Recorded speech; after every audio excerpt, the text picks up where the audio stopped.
I started my apparel business journey in 2016 and sold tens of thousands of products over the following years. In this episode, I'm going to tell you exactly what products I sold, how I sold them, and why I believe this still works today. My name is Kerry Egler, and welcome to the Print on Demand Playbook podcast.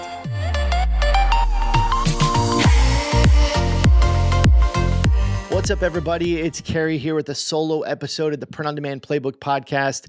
Pretty pumped up for this one because I think it's going to be pretty valuable for a lot of people. So I'm excited to jump into it with you. Before I get started with the content of this episode, I want to shout out one of our subscribers that left us a 5-star review. So I want to shout out Peter F. Money Sign. It's like Peter _F Money Sign. Great name. I love it. Peter said, this is such a great review. Thank you so much for leaving this review, Peter. Peter said, everyone should be as lucky as I have to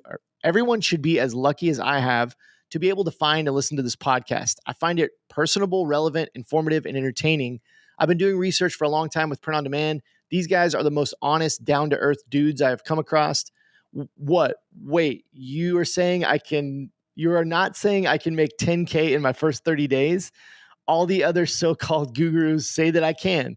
These guys, I know I can trust, and when they say what actually is really involved over and over, and don't use get-rich-quick verbiage. My biggest struggle is, whose course do I take? The best solution is to buy both. Keep up the great work, guys, on this amazing podcast. I only have 56 podcasts left to listen to. Man, that was a lot to even process there. Peter, thank you so much for your review. I didn't do a great job reading it, but I got the gist of it, and I hope that's how all of our listeners feel out there, is that, we're not throwing get rich quick schemes at you. We're not telling you, you're going to make this crazy amount of money over the next, in the next week. We want to try to be transparent. We want to try to be authentic here and give you real information, real strategies, and tell you the truth. And some episodes are going to be, very, very like, man, here, look at all the success. And some episodes are going to be like, man, here's the struggle. I've talked about that on recent episodes, some of my struggles. And so, thank you for the review, Peter. And I hope all of our listeners feel the same way, because that's literally what you put in your review, is how we strive to be on this podcast. So I really, really appreciate that. So a quick breakdown of this episode. Number one, I'm going to take you through a quick overview of how I started my first apparel business. Many of you have heard that story, and so I don't want to go super in depth on that. I just want to give you kind of some quick points on how I got started with my first apparel business and related to how I got into the products that I ended up selling. Next, I want to tell you the exact products I sold, tens of thousands of these products over the years. And so I want to tell you what those exact products were. Next, I want to tell you a little bit about how I sold them. What were the strategies? What were the platforms? What were the, tactics I used to sell them? Tell you a little bit about that. And then lastly, I want to end this episode by telling you why I still believe this works today. I want to encourage you to stay tuned until the end to hear why I think this is still viable today, and what changes I've made, and what changes I would recommend that maybe you make in your business for today's world, as opposed to when I got started back in 2016. So let's jump into it. Let's start with just kind of a quick overview of how I started my first apparel business and how I got into, the products that I sold. So the first thing I want to let you know is I didn't start out wanting to get into print on demand. When I started my first store, again, many of you have heard the story, but I got fired from my job. Like a week later, I decided to start a t-shirt business. Met with a mentor of mine. He said, hey, give me 3 business ideas and I'll help you choose one. And one of those ideas that I came up with was a t-shirt business. At that time, I didn't know the term print on demand. I didn't know what print on demand was, never heard of it. I just knew I wanted to sell t-shirts. I knew I didn't even really want to sell t-shirts, to be honest. It was just one of the ideas I had because I needed to make some money. So I was fired from my job. I had a 1-year-old son at home. My wife was not working because she was staying home when I had my full-time job. Kind of rushing through that story, but I've told it many times. I believe I've told it on the podcast, but also told it on YouTube and webinars and trainings and different things. But I just had this idea to sell t-shirts. One of the reasons I came up with this idea for a t-shirt business was because in the past I had worked at a screen printing shop for probably about a year. I think I was 19 years old, maybe 20 years old. And I was working at this screen printing shop, It was this tiny shop that was run and owned by a friend of mine who's much, much older than me. And funny story, he owned this screen printing shop, but it's actually turned into a huge screen printing and apparel printing business. They're very, very successful and still around today. And this was, man, when I worked for him was, I think, over 15 years ago. So it's been a long time. How old am I? And when was I 19? Yeah, it's about 15 years ago. So he's had a lot of success. But at the time when I was working for him, he had no employees. I was the only employee. So it was one employee and I was part-time. And just a quick kind of funny story. There was he was trying to train me to learn how to screen print, right? And screen printing, it's kind of an art form. It's pretty interesting, but it's kind of, I wouldn't say it's the most difficult thing to learn, but there's definitely some skill involved with it, some muscle involved. So I had been doing a few small jobs. Well, one day he left to go to lunch or something, left me to do a 500 print run for like a school. And I printed like all of these shirts. I was so excited. He gave me a job to do on my own. And I was doing this by myself. I'm alone in this little tiny, his print shop was like in a house. And he comes back, he checks the 500 shirts that I'd done. They were like jerseys, I believe. And I had printed, I think I had printed the wrong print on the wrong side. So like I had printed what was supposed to be on the front on the back or something on like all of them. I had done all of them this way. And it was literally just like a brain, like my brain didn't compute that I needed to have them like upside down when I was throwing them on this, on the print screen printer and printing them. I was just going. And man, he ended up having to reprint them all and eat the cost of all those jerseys and all the ink and all the labor. He was really good about it, but man, I felt horrible that day. That was just a funny, quick story. I always remember that story because at the time that business was so small and every dollar counted. For his name was Mark, that I worked for. And I always remember just ruining like 500, a huge job. I mean, that was probably the biggest job that he had at that time. But anyways, I digress. That's the reason I wanted to get into t-shirts was because I knew a little bit about t-shirts because I'd worked at that screen printing shop. So I had a little bit of knowledge on just maybe some different brands and how screen printing worked and those kind of things. So I actually stumbled into print on demand because I didn't have any money. So when I started this online t-shirt store, 2016, get fired from a job, yada, yada, I started this online t-shirt store and I didn't have any money. I didn't have anything. So I had to have a way to sell my products and pay for them one at a time instead of buying hundreds of t-shirts up front. And so when I initially started, I started by selling t-shirts on Alibaba or AliExpress. I had watched some YouTube videos on drop shipping, from China.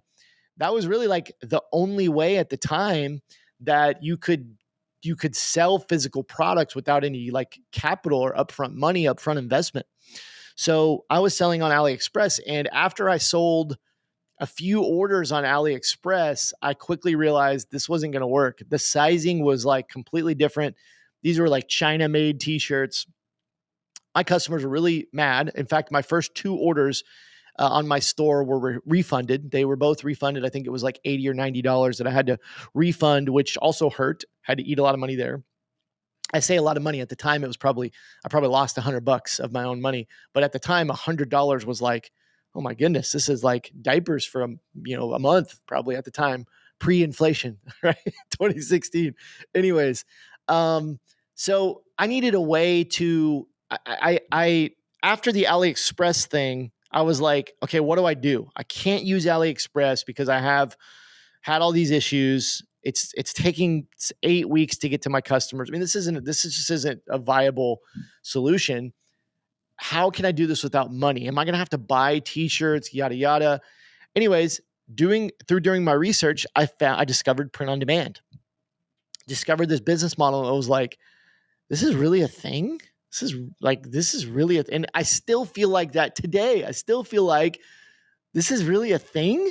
Like, I can't believe that these companies, print on demand companies, allow us to sell without really any upfront investment and just pay for the orders as we make them, because they're, in most cases, the print on demand companies, they're holding the bag, investing the money into all this inventory and labor. And it's like, wow, it's pretty incredible. It's a pretty incredible business opportunity. I really do believe that.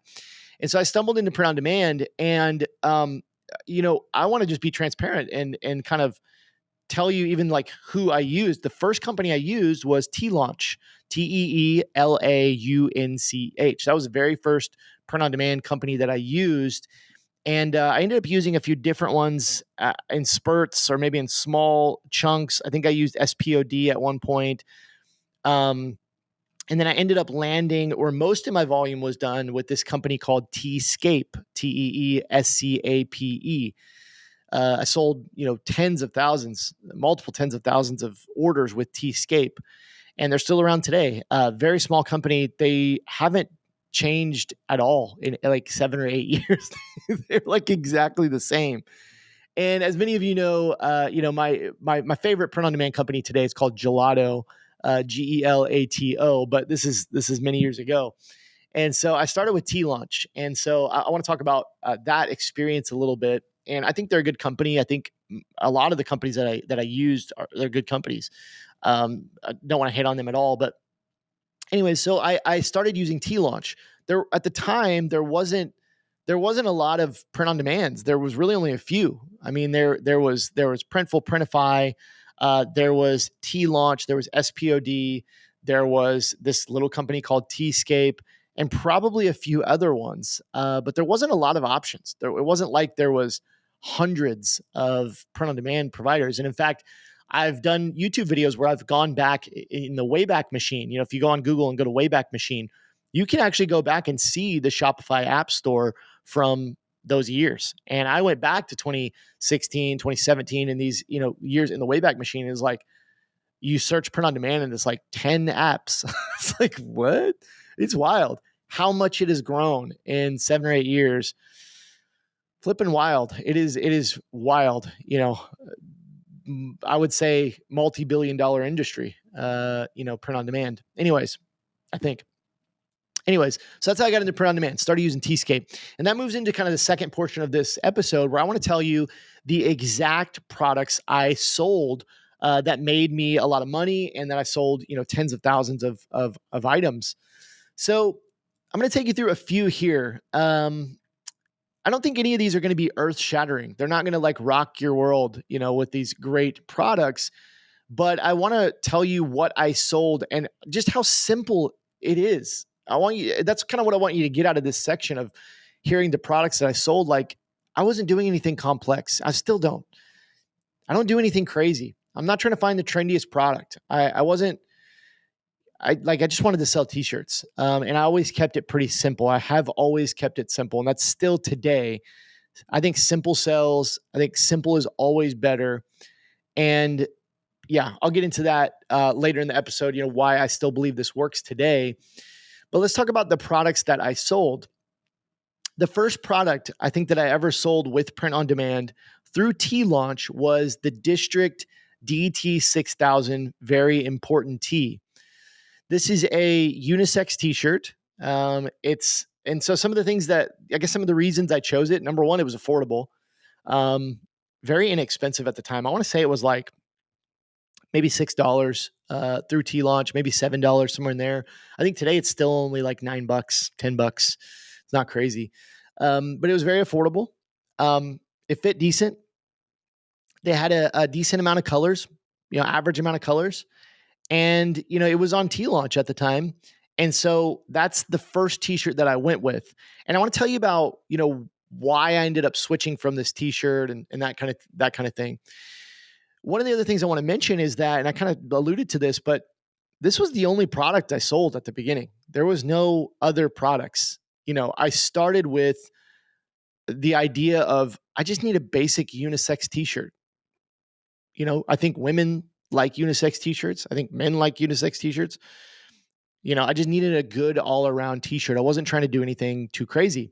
And so the t-shirt I chose, this was my core product, was the DT6000. And I didn't put like a lot of thought into this. It was literally just like, this was my thought process at the time. Gildan is cheap. A lot of these other brands look like they're very expensive. I didn't know a lot about them. This District t-shirt, somewhere in the middle. I think I probably had a District t-shirt at home. It was like this looks like a decent t-shirt. It's pretty cheap. So maybe, I think my thought process really was I wanted a inexpensive t-shirt to sell because I wanted more margin, but I didn't want the perception of the Gildan or like the Hanes because I knew those were really bad. So I was like, I'm just gonna go with this district tee.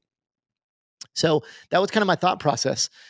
And so here's what happened. I started selling these district t-shirts, and as my business started to grow a little bit, I started to make more sales, and I want to break down later how I made those sales, but I started to make more sales.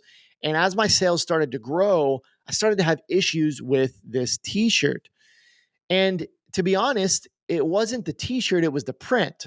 That was my thought at the time. I was like, I'm getting a lot of complaints and refunds and returns because the printing was not good quality. I wasn't getting complaints about the fit of the t-shirt. I wasn't getting complaints about, the t-shirt quality. I was getting complaints about the print quality. The colors are faded, or the colors were just dark. They just didn't look good. And of course, I ordered some for myself. I also thought it didn't look very good. It was grainy, and I think if a lot of people's experience with print on demand and specifically direct to garment printing, which is the print method that print on demand uses in most cases, direct to garment printing, if you've ever had an experience with that, a lot of times this is what you experience with direct to garment printing. This is the print method that print on demand uses. Faded colors or dark colors, a bright red on a black shirt, looks more brown. This has been an experience of a lot of people. Now, I want to be I want to be clear here that this isn't always the experience. This is the experience when there's a couple factors that attribute to it, but when you use a low quality printer, like the print on demand company or the printer is using a cheaper quality print machine, they're not cleaning the print heads, that kind of thing. Maybe the software is not accurate to the color. But I reached at the time, so I was having issues with this t-shirt, this district t-shirt. The print quality was not good. I reached out to T-Launch because I didn't know what was going on. I didn't know what I was doing. I reached out to T-Launch and I said, what's going on with this? They're sending replacements. They were taking care of it, but even the replacements were coming out really bad looking, right? And my customers would get a replacement and they were still complaining. So I reached out to T-Launch. I'm like, what's going on? What is why do these look so bad? What can I do? What can I do to fix this long term? Because I can't just keep selling these really bad quality prints. And they gave me this really interesting answer that I wasn't expecting. And I think that they were being truthful. There's kind of a caveat to that, but I think they were being truthful for the most part. T-Launch explained to me that sometimes the print quality is actually bad because you have a low quality cotton in the t-shirt. The t-shirt is made of a low quality cotton. And basically what they were saying was it's actually not the print quality's fault. It's the fact that you chose a low quality or inexpensive t-shirt that uses low quality cotton. And they said we would recommend that you upgrade the t-shirt. And this was kind of an interesting answer looking back on it because I think it was truthful in some ways, and I think some ways probably not as truthful, because I do agree with them that choosing a low quality t-shirt blank will give you worse results, especially with direct to garment printing. This is one of the downsides of going with a Gildan or a Hanes. It's not just that they shrink, it's not just the fit. It's also the fact that the ink does not print as well. Direct to garment printing does not work as well with these lower quality t-shirts. And this is why I always recommend to my students that they choose a little bit higher quality t-shirt because the cotton is of better quality. Okay. So I took their word for it. Now, I think on the other side, where that maybe they weren't as truthful as, I think that if you're gonna, as a print on demand company, if you're gonna offer a product, you need to make sure that the product is of good quality and the print is of good quality. If you're having an issue with your print on a certain product, I don't know that you should sell that product. That's just kind of my personal take on it is, and listen, pretty much every print on demand sells inexpensive t-shirts. Some of them don't, but there are, most print on demands are going to have inexpensive options. I just think you need to make sure that the print quality is going to be good on all products. At least there has to be some standard. So it's kind of like, why are you selling me this district t-shirt if it's going to be bad quality? But anyways, moving on. I decided at that point I needed to change my core t-shirt. And the t-shirt that I ended up going with, and I did try a few other ones. I tried at the time, the Anvil t-shirt. I didn't really experiment with the Next Level as much because it was a little more expensive. But the t-shirt I ended up going with, I think everybody, to no surprise, if you've ever listened to me talk about this, is the Bella and Canvas 3001. So I switched my core product from the District DT 6000 to the Bella and Canvas 3001. Why did I pick the Bella and Canvas 3001? Well, it was pretty good quality, I would say somewhat soft, high quality. I like the fit. It was affordable. It was a little bit more than the District t-shirt, but also less than the Next Level t-shirt or some of the other options that were on the higher end, the American Apparel stuff, different higher end stuff at the time.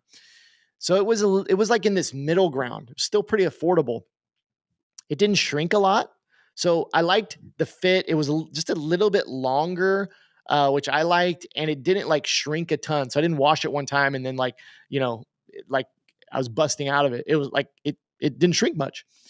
It comes in a lot of colors. Still, today there's even more colors. Comes in a ton of colors, which is great. Gives you more flexibility, and it was also widely available. So at the time, I'm using T-Launch. I'd had these issues with the District t-shirt, and I was thinking I might have to switch print on demands at some point.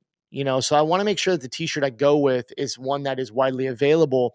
And the Bella and Canvas 3001 has always been widely available among most every print on demand because it's maybe the most popular t-shirt on the planet, at least one of them. So that was why I chose to go with the Bella Canvas 3001. And this is still the t-shirt I recommend today as just a core, great quality t-shirt. One thing I would mention is there are two versions of the Bella Canvas 3001. There's a 3001C and then there's a 3001, I think it's a U or something like that. The C version is the one that's imported to the USA. The other version, I think it's the U version, is the USA made version, and it's considerably more expensive. These are essentially the exact same t-shirt. One is made in the USA, one is made elsewhere and imported, and they're essentially the exact same t-shirt. I will say on the 3001C, there, you'll see every once in a while, you'll see some stray strands or maybe some quality issues, very sparingly, but here and there. But overall, for the price, I think the Bell and Canvas 3001C is probably the best t-shirt on the planet to go with as just a core staple of what you sell. So that's the Bell and Canvas 3001. Still recommend it to this day. It's a great t-shirt. The next product that I made a lot of sales of is the Gildan 18500 hoodie. Okay, I went with this because after looking at a lot of the hoodies available in print on demand, there wasn't a lot. There still isn't like a huge selection of hoodies. I realized that there was a pretty big price discrepancy with hoodies.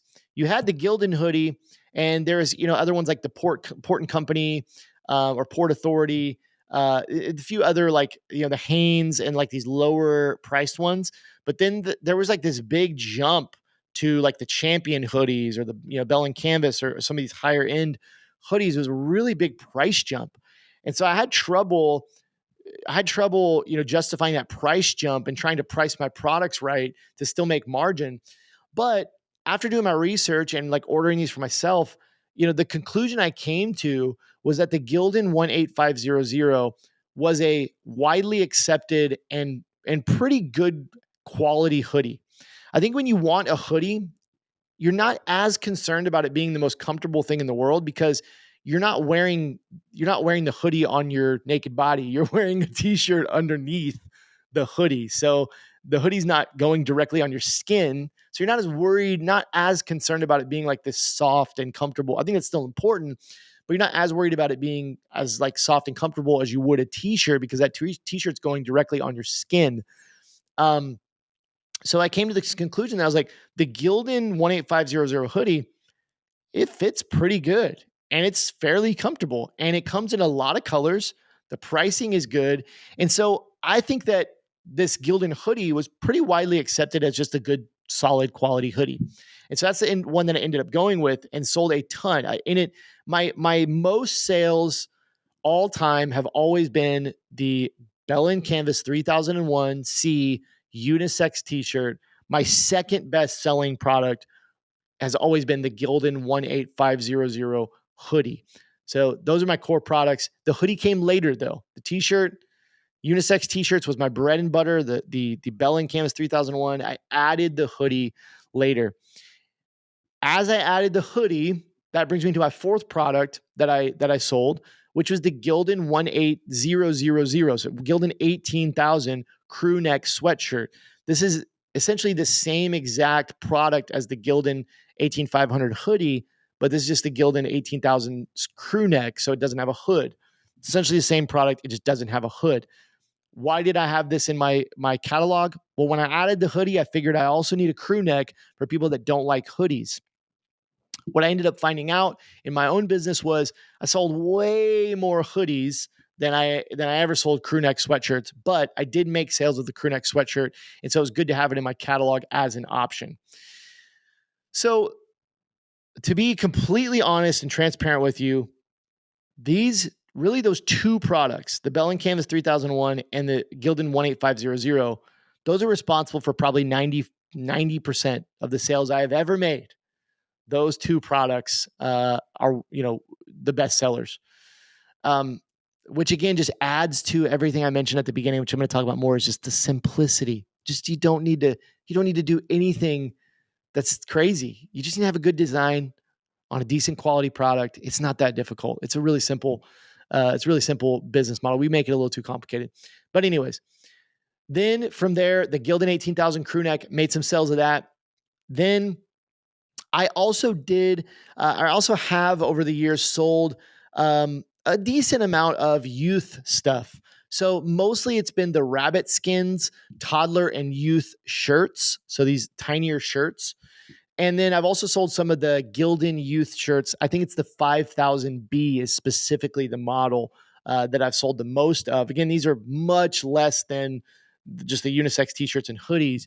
But the rabbit skin stuff, I sold some in the early days, then moved more over to like the Gildan stuff and a little bit of the Bell & Canvas youth stuff.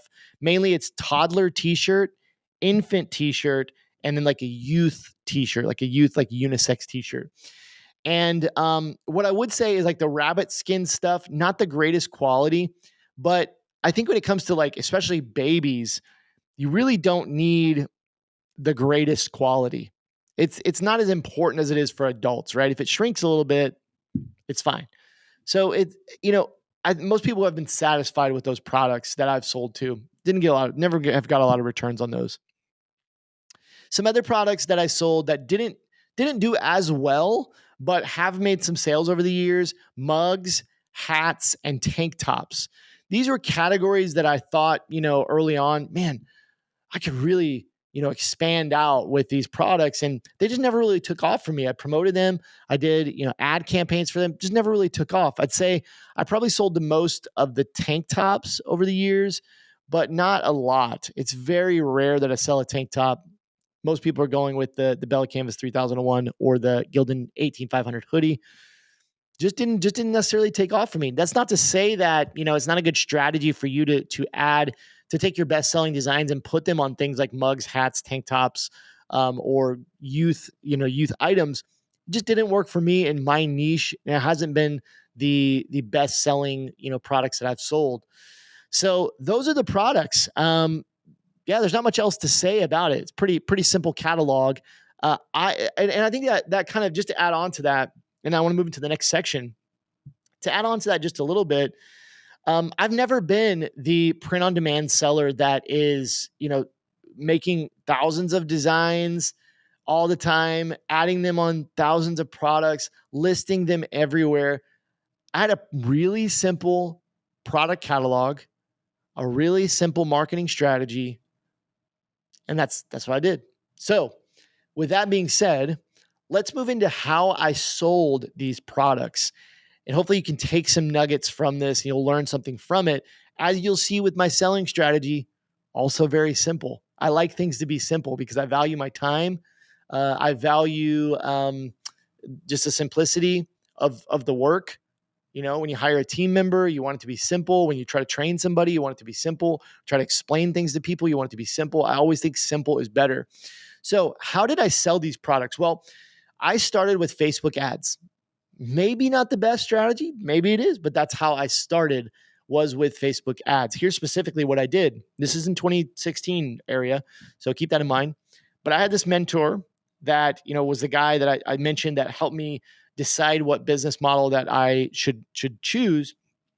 And he was also really into Facebook ads at the time. Now, back in this day, a lot of marketers and people will tell you this was the heyday of Facebook ads. 2016 was just on fire. And I agree with that to some extent. I still think Facebook and Instagram ads are amazing today and still the greatest opportunity out there as like a solo marketer. But a lot of people think they were in their heyday. So I started with Facebook ads because my mentor was also using Facebook ads. So I knew I could lean on him a little bit if I needed some maybe help. So what I did, I started a Shopify store. Within a few days, I popped up my first Facebook ad campaign, one image for $5 a day. Just a novel strategy.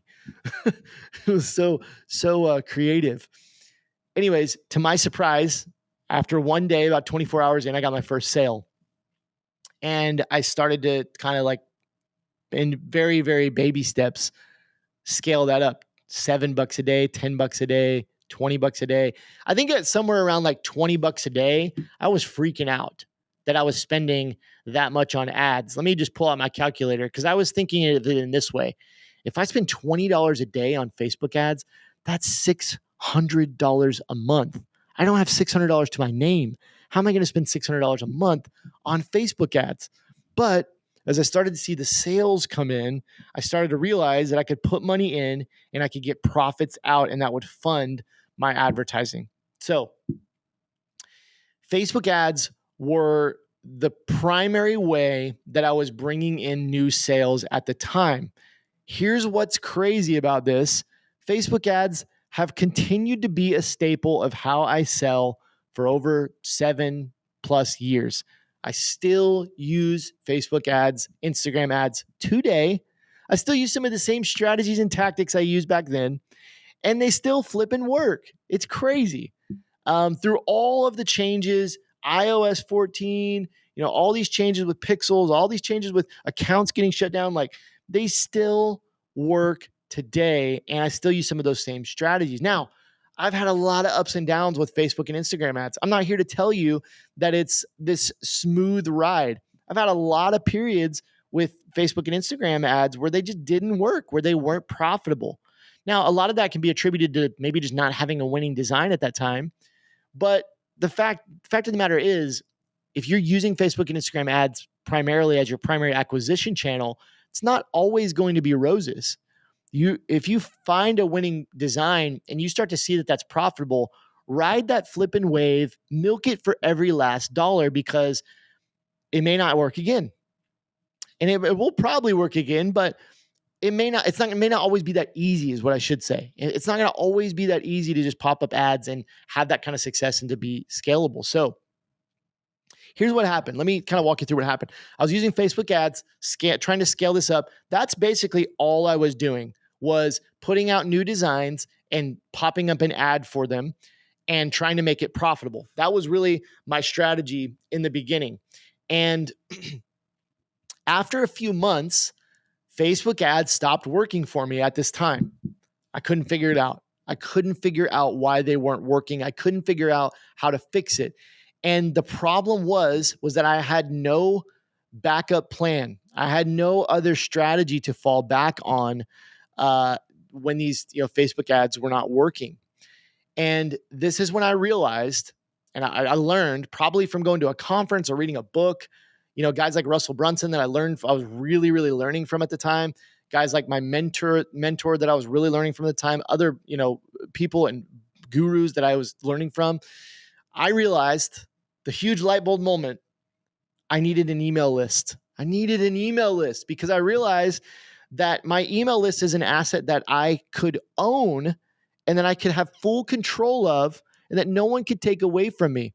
Mark Zuckerberg couldn't take away my email list. He could take away my Facebook ads, but he couldn't take away my email list. The algorithm, couldn't change. I always had that email list that I could fall back on. This is when I realized it. And so after a little bit of time, and I realized this, I started implementing other things that helped me make sales. Email, okay. I started implementing. At the time, I was doing Facebook Messenger marketing. Maybe not the best strategy today. Definitely still works. But it was kind of the Wild West back then. I started implementing things like text message marketing. This is really the early days of text messaging marketing for most people. And I started to go heavily outside of my email list. I started to go heavily into my organic marketing on social media, mainly on Instagram, with the whole goal of getting people on my email list and building that email list because I had that light bulb that if I just built my email list, I would always have sales to fall back on. And so luckily, after a little bit of time, I started to get Facebook ads working again. Those started working for me again. But the strategy changed. The strategy was no longer run a Facebook ad and make a sale. That was not my core strategy. My primary strategy with Facebook ads was make sales, but also make sure I get those people on the email list. So I put up a pop-up on my website. I started adding in, other ways to get people on my email list. I did giveaways on social media. I was doing these things to build my email list, started doing collaborations with influencers, different things like that. Again, the early days of influencer marketing. And so I started to really build this email list. And as I saw my email list grow slowly, I started to realize that the more I emailed that email list, the more sales I was getting from email. And at first it was, my sales were all coming from ads and the little bit of sales coming from email. And it started to go like this, where my email just started growing, right? And then it started matching what I was doing on ads, and then it started outpacing. But remember, I was using the ads as part of my strategy to get people on the email list. And I was upping my organic social media activity and making sales from organic social media and using a few different other things. But this became my funnel and my strategy, that I was going to use ads in a way that would not only make sales, but if the sales weren't profitable, I could still make profit because I was getting people onto my email list and then I was selling to them in the email. Let me tell you, friends, same thing I've been saying throughout this episode. This is still the strategy. This is still the most profitable way to have a profitable online apparel business is build your email list. Figure it out. You got to figure out how to build that email list and send them emails. And, when you're sending emails, it can feel scary. Maybe you don't know what to put in the emails. Maybe you don't, you just don't know how to do it. Just send them. Even if they stink, send your list emails. When they join your email list, they're joining your email list for a reason. They want to hear from you. So please send them emails. Do it every week. Send at least 1 or 2 emails a week to your list. This will pay dividends to you over the long term because Facebook ads are not always going to be profitable at every day of every month. Sometimes they're not going to be as profitable, and you have to have that email list to fall back on, right? You have to have these other ways, organic marketing as well with social media to fall back on when those Facebook ads, Instagram ads are not working. So that's how I sold them. That's how I built my business. So here's why, the last portion of this episode, here's why I still believe this works today. First of all, let me say this. There are so many gurus out there, both in the print-on-demand space, the apparel space, and also just in the business marketing space. They like to tell you what works, what doesn't work. Gurus, and I'm probably guilty of this myself, of saying like, this is the way. This is the only way. This is what works right now. This no longer works. This is a marketing strategy that people use to say, this thing is dead, and this is what works now, right? But let me give you the truth. It all works. It all works. But you need to decide which roadmap and which system you want to follow. People say things like drop shipping is dead, right? Let me tell you, like, drop shipping is not what it was in 2016 or 2017, kind of in the heyday where it was really hyped up. But let me tell you, friends, it still works. There are still thousands of sellers making millions of dollars drop shipping trinkets from China. I can't believe it, but I still see them out there. Not just the gurus. I get ads. I get ads for these things. It's like, that's crazy. Alibaba is one of the biggest companies in the world, partly because it still freaking works. This drop shipping still works. People say t-shirts are saturated. T-shirts are still the number one selling print on demand product among almost every print on demand company. The largest print on demand companies in the world, the ones that you're thinking of right now, their top selling product, with most of them say nearly 60% of their sales are unisex t-shirts. It's not rocket science. T-shirts are not saturated. T-shirts are always going to be a top selling item. Anyways, there are a lot of gurus that will tell you what works and what doesn't work. It all works. Guys, Etsy, it works. Shopify, it works. T-shirts, they work. Wall art, it works. It all works. You just have to decide for you what you want to sell and what roadmap or system that you want to follow. Because if you go out to YouTube and you watch 50 different gurus that are all telling you different things, you're not going to be able to make sense of it. And you're not going to be able to have success with it. You just got to follow one. My friend Joe Robert, give him a shout out, man. He's a great guy. He teaches print on demand just like I do and just like Adrian does. Joe Robert says, don't sell t-shirts. They're not profitable. Sell these other things. And I want to let you know, if you go follow Joe Robert and you follow his system and you join his programs and do what he says, you're going to have success. He's right for his audience. But I would tell you the opposite. I would tell you t-shirts, I still think, are one of the greatest opportunities in print on demand because there's so much demand and you can adapt them to any niche and you can still make tons of profit from them. And we see it every day with our students. And so I'm also correct. And if you want to follow me, you can have success as well. It's all about which path you choose to follow. Okay. And I want to tell you this, that the truth is, yes, I've adjusted how I sell over the years. I've adjusted the strategies I teach to my students, but the core of it is still works, right? There's adjustments, there's tweaks I've made, of course.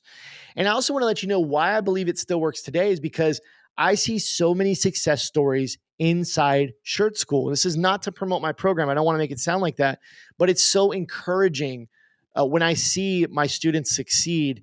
And one of the reasons it's encouraging, number one, is because I get to see them have success. And it's like, man, that's so cool to see, my students having success. My friends, really, I didn't want to call them students, my friends having success with this and making new lives for their family and creating new income streams for their family.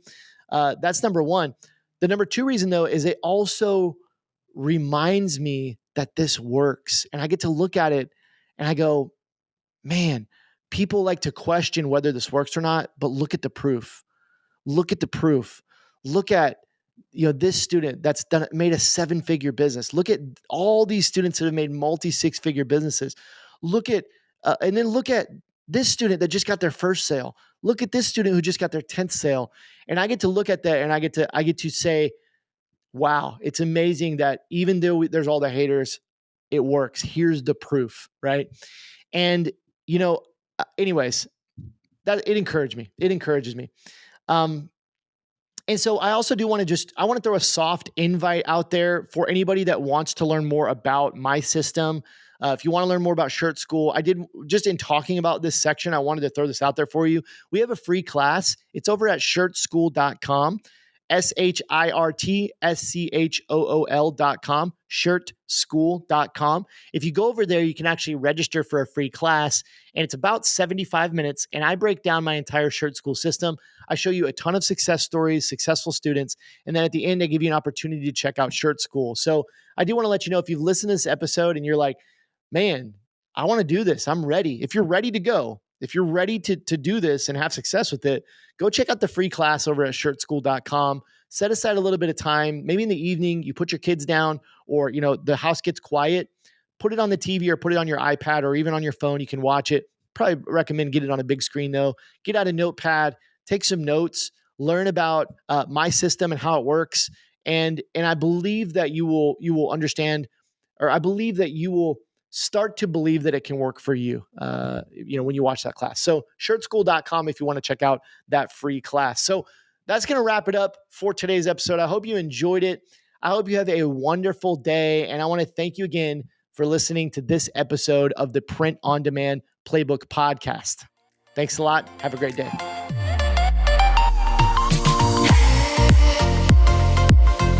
Thanks so much for listening to the Print on Demand Playbook Podcast.